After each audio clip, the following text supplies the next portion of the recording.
Welcome to subscribers of target 100 mathematics. हाँ जी, 12th class.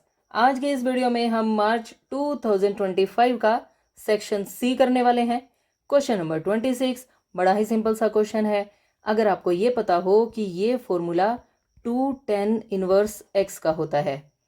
Okay, देखिए प्रूव दैट का क्वेश्चन है। LHS हमने लिखी tan inverse x plus tan inverse 2x divided by 1 minus x square. First term as it is, और ये rule है 2 tan इनवर्स x का। 2 + 1 3। ओके, बस यहाँ पर हम रुक जाएंगे और राइट हैंड साइड लिखेंगे tan inverse 3x minus x cube divided by 1 minus 3x square.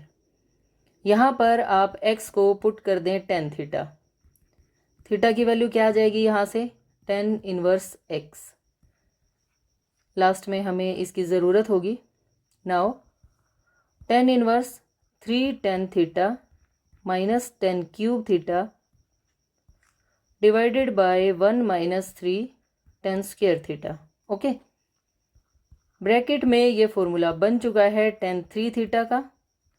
tan inverse और tan कैंसल, सिर्फ 3 थीटा लिखेंगे और थीटा की ये वैल्यू 3 tan इनवर्स x। ये देखिए, ये है LHS। इसे बना दीजिए आप फर्स्ट, इसे बना दीजिए second, from 1 and 2 LHS is equal to RHS, hence proved. Now इस क्वेश्चन की चॉइस में हमें ये क्वेश्चन गिवन है जिसमें x की वैल्यू फाइंड करनी है जो इस इक्वेशन को सेटिस्फाई करे। इसके लिए हमें दो फॉर्मूले पता होने चाहिए। कौन कौन से? देखिए ध्यान से, sine inverse x plus sine inverse y। बड़ा ही सिंपल सा फॉर्मूला है, ध्यान से आपको देखना है। x पहले लिखा और जो ये दूसरी टर्म है इसके स्क्वायर को 1 में से माइनस करके स्क्वायर रूट करना है। अगर आप y को आराम से बैठाएंगे तो x के स्क्वायर को 1 में से सब्ट्रैक्ट करके स्क्वायर रूट करना है। ये इसका फॉर्मूला होता है। ओके, नाउ एक रूल हमें ये पता होना चाहिए कि cos inverse x is equal to sine inverse 1 minus x square होता है। ये दोनों फॉर्मूले हम यहाँ अप्लाई करने वाले हैं। देखिए ध्यान से, x की वैल्यूज़ हमें फाइंड करनी है। ये हमने लिखी statement, sine inverse 1 minus x is equal to cos inverse x। सबसे पहले ये वाला फॉर्मूला अप्लाई होगा।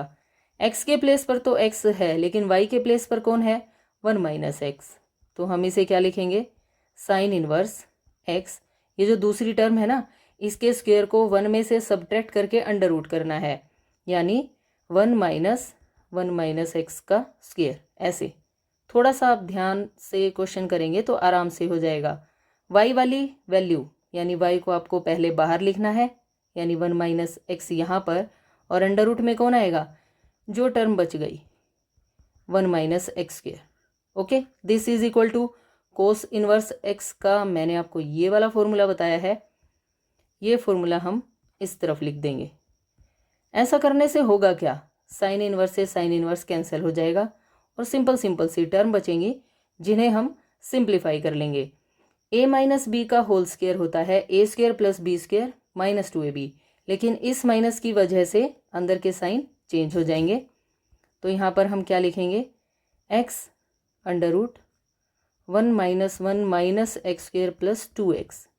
Okay, plus 1 minus x as it is और अंडर रूट में 1 माइनस एक्स स्क्वायर भी as it is. This is equal to 1 minus x square. Okay, now 1 से 1 cancel हो गया।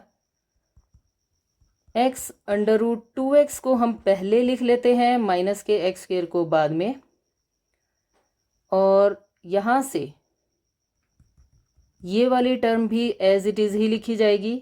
ये वाला नंबर लेफ्ट साइड जाकर माइनस का हो जाएगा। This is equal to 0। Okay, अब ये जो फर्स्ट वैल्यू है इसे तो आप कुछ नहीं कहेंगे, लेकिन जो ये दो टर्म्स हैं इन दोनों में से ये अंडर रूट वाली टर्म कॉमन आ जाएगी। Under root 1 minus x square क्या बचेगा? यहाँ से तो ये बचा 1 माइनस एक्स, और ये कंप्लीट टर्म कॉमन जा चुकी है तो माइनस का 1 बचेगा। दिस इज इक्वल टू 0, 1 से 1 कैंसिल हो जाएगा। अब हमारे पास जो ये दो टर्म्स बची हैं इन दोनों में x है, x को कॉमन लिख लें और अंडर रूट वाली टर्म्स को एज इट इज़। ओके, बिल्कुल परेशान होने की कोई ज़रूरत नहीं है अंडर रूट को देखकर। अब देखिए इन दो टर्म्स की वैल्यू, इनकी प्रोडक्ट 0 है। Either first number is equal to 0 और second number is equal to 0। जब आप अंडर रूट वाली इन टर्म्स को 0 के इक्वल रखेंगे ऐसे, तो क्या करें, एक अंडर रूट वाली टर्म को दूसरी तरफ ले जाएं। साइन तो चेंज होगा लेकिन स्क्वेयरिंग बोथ साइड्स करने से वो माइनस भी ख़त्म हो जाएगा ये वाला, और अंडर रूट भी फिनिश। एक्स स्क्वेयर से एक्स स्क्वेयर कैंसिल हो गया। यहाँ से एक्स की वैल्यू हमारे पास आ गई 1/2। तो इन्होंने एक्स की वैल्यूज़ हमसे पूछी थी, 0 है या फिर 1/2। नाउ क्वेश्चन नंबर 27, मैट्रिक्स है, इस इक्वेशन को सेटिस्फाई करेगी ये हमें बताना है, और ए इनवर्स भी हमें यहीं से फाइंड करना है। अगर मेरे पास ए ये मैट्रिक्स है तो पहले मुझे ए का स्क्वायर कैलकुलेट कर लेना चाहिए। 2 1 3 2, 2 1 3 2, ये एरो का निशान लगा।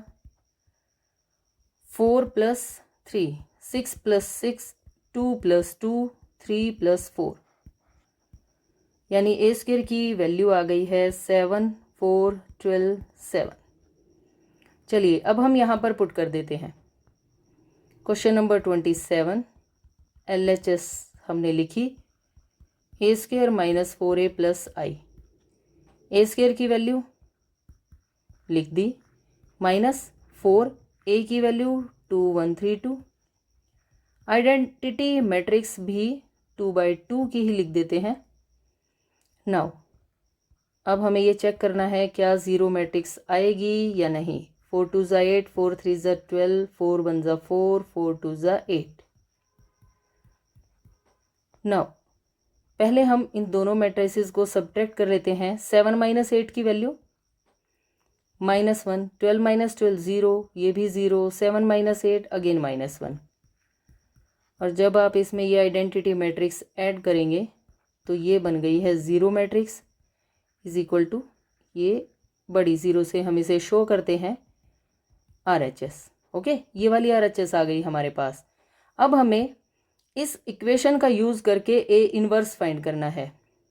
Okay, to find A inverse कैसे फाइंड करेंगे। सबसे पहले आप ये इक्वेशन लिखेंगे, A square minus 4a + i is equal to 0। Pre multiplying both sides by A inverse. Pre multiply कर देंगे हम ए इनवर्स से। देखिए प्री मल्टीप्लाई का मतलब होता है सब में आपको हर टर्म से पहले ए इनवर्स लगा देना है 4 बार। कांस्टेंट से पहले ए इनवर्स नहीं लगता। ए इनवर्स i और ए इनवर्स 0। यहाँ पर आपको 3 बातें याद रखनी है। क्या, किसी मैट्रिक्स को अगर आप उसके इनवर्स से मल्टीप्लाई करते हैं तो आइडेंटिटी मैट्रिक्स बनेगी। किसी मैट्रिक्स को आपने आइडेंटिटी से मल्टीप्लाई किया, जैसे 4 1 = 4 होता है, ऐसे ही इसकी वैल्यू ए इनवर्स होगी। किसी मैट्रिक्स को आपने 0 से मल्टीप्लाई किया तो आंसर 0 आएगा। ओके, अब देखिए ये है ए का स्क्वायर, हम इसे क्या लिख सकते हैं, ए इंटू ए। ऐसे किसी मैट्रिक्स को के इनवर्स से मल्टीप्लाई करेंगे तो आइडेंटिटी मैट्रिक्स आएगी। जैसे 4 1 = 4 होता है, ऐसे ही ए इनवर्स और आई की मल्टीप्लाई ए इनवर्स और ये वाली 0। अगेन इसकी वैल्यू क्या आएगी, आइडेंटिटी। बाकी टर्म्स एज इट इज़। किसी मैट्रिक्स को आइडेंटिटी मैट्रिक्स से हम मल्टीप्लाई करेंगे तो हमारे पास वही मैट्रिक्स आएगी, यानी A -4i + A inverse is equal to 0। अब हम यहाँ से ए इनवर्स कैलकुलेट करेंगे। माइनस का 4i उस साइड जाकर प्लस का, और प्लस का ए माइनस का, ये है ए इनवर्स। अब हम यहाँ पर आइडेंटिटी मैट्रिक्स की वैल्यू रखेंगे और a की वैल्यू 2132। सिंप्लीफाई करेंगे 2132, 4 माइनस 2 2, यहाँ पर -3, यहाँ पर माइनस का 1 और ये 2, ये है ए इनवर्स इक्वेशन का यूज करके। Okay, now question number 28। बहुत ही सिंपल सा क्वेश्चन है। y की वैल्यू गिवन है और dy by D x find करना है। y is equal to 10x plus y.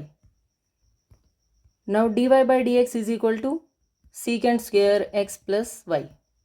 अब हम इस 10 को छुपा लेते हैं और x का डेरिवेटिव 1, y का derivative dy by D x. Okay, secant square x plus y, इसकी मल्टीप्लाई 1 के साथ और dy बाई डी एक्स के साथ। Secant square x plus y dy by D x. Okay, इस तरफ dy बाई डी एक्स है।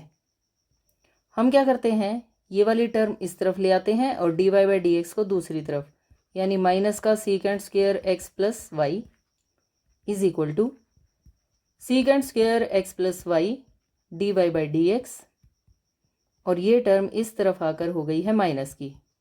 इन दोनों में से क्या कॉमन आ जाएगा, dy बाई डी एक्स, क्या बचेगा secant square x plus y -1, और बाहर है dy by D x. Left side as it is. अब आप एक बात बताइए, secant square x minus 10 square x 1 होता है। यहाँ से सीकेंड स्क्वेयर x -1 की क्या वैल्यू होगी, 10 स्क्वेयर x। यही आइडेंटिटी हमें यहाँ पर यूज़ करनी है। सीकेंड स्क्वेयर x -1, इसे हम क्या लिख सकते हैं, 10 स्क्वेयर x, यानी x plus y dy by D x. ये वाली टर्म एज इट इज। अब मल्टीप्लाई वाले नंबर्स दूसरी साइड जाकर डिवाइड में चेंज हो जाते हैं और वैल्यू आ जाएगी dy बाई डी एक्स की, यानी dy by D x is equal to minus secant square x plus y divided by 10 square x plus y, which is required answer. Okay, now question number 29। बड़ा ही अच्छा simple सा question है। Function given है, interval भी दे रखा है। हमें बताना है कि कौन से इंटरवल में ये इंक्रीजिंग और डिक्रीजिंग होगा। देखिए, सबसे पहले आप लिखेंगे f(x) sin 3x, और x बिलोंग करता है 0 से π/2 के क्लोज्ड इंटरवल को। डेरिवेटिव कैलकुलेट कीजिए। साइन का डेरिवेटिव कोस और 3x का derivative 3। Okay, now f(x) is increasing if f' is greater than equal to 0। ये हमने वैल्यू पुट कर ली, 3 cos 3x greater than equal to 0। Okay, cos की वैल्यू कब पॉजिटिव होती है, 0 से π/2 के बीच में। यहाँ पर 3x है तो यहाँ भी आप 3x लिखेंगे, और 0 से π/2। अगर हमें यहाँ से x की वैल्यू कैलकुलेट करनी हो तो 3 से डिवाइड कर देंगे, π/6। ये हमारे पास इंटरवल आ गया। दिस इम्प्लाइज आप यहाँ लगाएंगे। सो f(x) इज इंक्रीजिंग इन 0 से π/6। ओके, नाउ सेकेंड डिक्रीजिंग वाला केस डिस्कस करते हैं। f(x) इज डिक्रीजिंग कब, अगर derivative less than equal to 0 हो। डेरिवेटिव की क्या वैल्यू है, 3 cos 3x less than equal to 0। Cos की वैल्यू नेगेटिव कब होती है, ये देखिए x एक्सिस है, y एक्सिस है, और कोस का ग्राफ ऐसे चलता है 1 और -1 के बीच में। ये वैल्यू पाई होती है, यहाँ पर 2π। ये वाली वैल्यू π/2 होती है, और ये वाली वैल्यू 3π/2। π/2 और 3π/2 के बीच में कोस की वैल्यू नेगेटिव होती है। ओके, तो हम यहाँ पर क्या लिखेंगे, this implies π/2 less than equal to 3x less than equal to 3π/2। ये है π/2 और 3π/2 जिनके बीच में कोस की वैल्यू नेगेटिव होती है। अब हमें यहाँ से ये 3 हटाना है, तो इसके लिए इन तीनों टर्म्स को 3 से डिवाइड करना पड़ेगा। ये बन जाएगा 3 2 ज़ा 6, यहाँ पर 3 कैंसिल हो जाएगा और यहाँ पर भी 3 कैंसिल हो जाएगा, सिर्फ π/2 बचेगा। So fx is decreasing in, कौन सा इंटरवल बन गया ये, π/6 से π/2। And this finishes the question. Now question number 30। इस इंटीग्रल की वैल्यू फाइंड करनी है। ये भी सिंपल सा क्वेश्चन है। Integration e⁻x sin x dx, इसे हमने मान लिया है I। ये है फर्स्ट फंक्शन और ये है second function. Now first function as it is, second का इंटीग्रेशन e⁻x का इंटीग्रेशन तो यही रहता है, माइनस फर्स्ट का डेरिवेटिव साइन का डेरिवेटिव कोस, सेकंड का integration e⁻x dx। Okay, now sine x into e की x माइनस, अगेन हम यहाँ पर इसे फर्स्ट और इसे सेकंड मान लेंगे। First function as it is, second का इंटीग्रेशन माइनस फर्स्ट का डेरिवेटिव, कोस का डेरिवेटिव होता है minus sign x into e⁻x और dx। Okay, minus minus plus हो जाएगा, लेकिन ब्रैकेट के बाहर माइनस है तो कुल मिलाकर साइन माइनस का ही रहेगा, minus cos x e⁻x minus integration sine x e⁻x dx। अब जरा इस टर्म को ध्यान से देखिए, ये स्टेटमेंट ही है ना, तो हम इसके प्लेस पर क्या लिख सकते हैं, I। So I is equal to, और इन दोनों टर्म्स में से हम e⁻x को कॉमन लिख देते हैं, sine x minus cos x, ये है I की वैल्यू और साथ में c। I इस तरफ आकर 2i is equal to sine x minus cos x plus c। Okay, यहाँ से I की वैल्यू कैलकुलेट कर देंगे, 2 से डिवाइड कर देंगे, sine x minus cos x plus c/2। इस कांस्टेंट को हम कैपिटल C से भी डिनोट कर सकते हैं, या फिर आप पहले लगा लें C डैश और बाद में इसके प्लेस पर क्या लिख दें, C, which is required answer. Okay, now इस क्वेश्चन की चॉइस में देखिए कितना बढ़िया क्वेश्चन है ना, कैसे बढ़िया है। ये जो कोट x लिखा हुआ है, मैं इसे लिखने वाली हूँ कोस बाय साइन। इस इंटीग्रल को मैंने I मान लिया। नाउ 0 से π/2 dx 1 plus cos x divided by sine x, और दोनों ही टर्म्स पर आपको ऐसे अलग अलग स्क्वायर रूट यूज़ करना है। अब हम क्या करेंगे, एलसीएम लेंगे डिनोमिनेटर में, ऐसे अंडर रूट साइन एक्स, यहाँ भी under root sine x plus under root cos x D x as it is. अब डिवाइड के नीचे डिवाइड हो तो ये वाला जो नंबर है ये चला जाएगा सबसे ऊपर, यानी I इज इक्वल टू 0 से π/2, यहाँ पर और लिख देते हैं 0 से π/2 न्यूमरेटर में sine x D x sine x plus cos x। Okay, अब ये स्टेटमेंट यहाँ से मेन स्टार्ट होगा आपका क्वेश्चन। क्या लिखेंगे हम, अपर लिमिट माइनस x, यानी साइन x को हमने रिप्लेस कर दिया π/2 माइनस x के साथ, डिनोमिनेटर में भी π/2 minus x plus cos π/2 minus x और dx एज इट इज। अब साइन π/2 माइनस थीटा या x क्या होता है, कोस x, साइन कोस में बदल जाता है और कोस साइन में, यानी यहाँ पर हम लिखेंगे कोस x, लेकिन अंडर रूट नहीं हटेगा, यहाँ भी कोस प्लस ये वैल्यू बन गई है साइन। इसे बना देते हैं सेकंड इक्वेशन। फर्स्ट कौन सी थी? फर्स्ट ये वाली थी। इन दोनों को हम करेंगे ऐड, और आप ध्यान से देखिए इन दोनों का डिनोमिनेटर है सेम, और जब डिनोमिनेटर सेम होता है तो न्यूमरेटर एज इट इज़ लिखे जाते हैं। एडिंग 1 and 2, लेफ्ट साइड में है i प्लस आई और राइट साइड में है 0 से π/2। एलसीएम लिखा cos x plus sine x, और न्यूमरेटर एज इट इज़ यानी sine x plus cos x with under root, और dx एज इट इज़। देखिए दोनों टर्म्स कैंसिल, क्या बचेगा? सिर्फ 1, और 1 का इंटीग्रेशन क्या होता है? x। i plus I 2i, upper limit put की, i की वैल्यू कैलकुलेट करने के लिए 2 डिवाइड में आ जाएगा और 2 2 ज़ा 4, विच इज़ रिक्वायर्ड आंसर। था ना कितना इजी क्वेश्चन। चलिए अब हम लास्ट क्वेश्चन पर आ गए हैं सेक्शन सी के।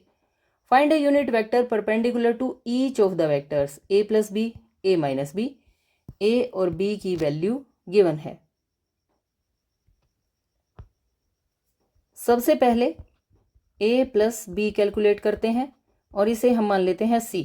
Okay, a plus B corresponding elements add होंगे 2i plus 3j plus 4k। Similarly a minus B, इसे हम मान लेते हैं d। जब आप a में से b को सब्ट्रैक्ट करेंगे तो i से i कैंसिल हो जाएगा, बाकी टर्म्स बचेंगी माइनस का j माइनस का 2k। Okay, now a unit vector perpendicular to both c and d क्या होता है? Plus minus c cross d divided by c cross d का मैग्नीट्यूड। ओके, चलिए अब हम कैलकुलेट कर लेते हैं c क्रॉस d। कैसे कैलकुलेट होगा? फर्स्ट रो i j के, सेकंड में ये कोफिशिएंट्स लिखे जाएंगे, सेकंड रो में 2 3 4, और थर्ड रो में क्योंकि यहाँ पर i नहीं है तो 0 -1 -2, 2 3 4 0 -1 -2। इस डिटर्मिनेंट को हम सिंप्लीफाई करेंगे, i -6 + 4 -j -4 प्लस k -2, यानी -2i plus 4j -2k। Okay, और इसका magnitude c cross d।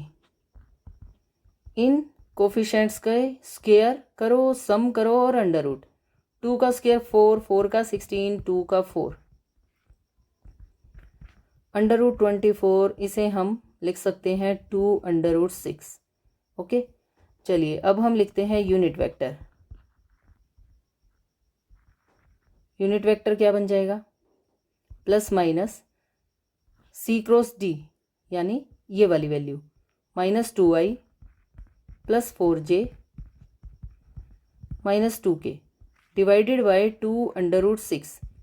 Numerator में से 2 को कॉमन लिख लीजिए, -i plus 2j -k divided by 2 under root 6। ऐसा करने से क्या हुआ? 2 से 2 कैंसिल हो गया और वैल्यू आ गई +-1/√6 -i plus 2j -k, which is required answer. इसी के साथ सेक्शन सी फिनिश हो गया है। वीडियो को ज़्यादा से ज़्यादा शेयर करें, लाइक करें और चैनल को सब्सक्राइब करना बिल्कुल ना भूलें। Thanks for watching, bye bye, take care.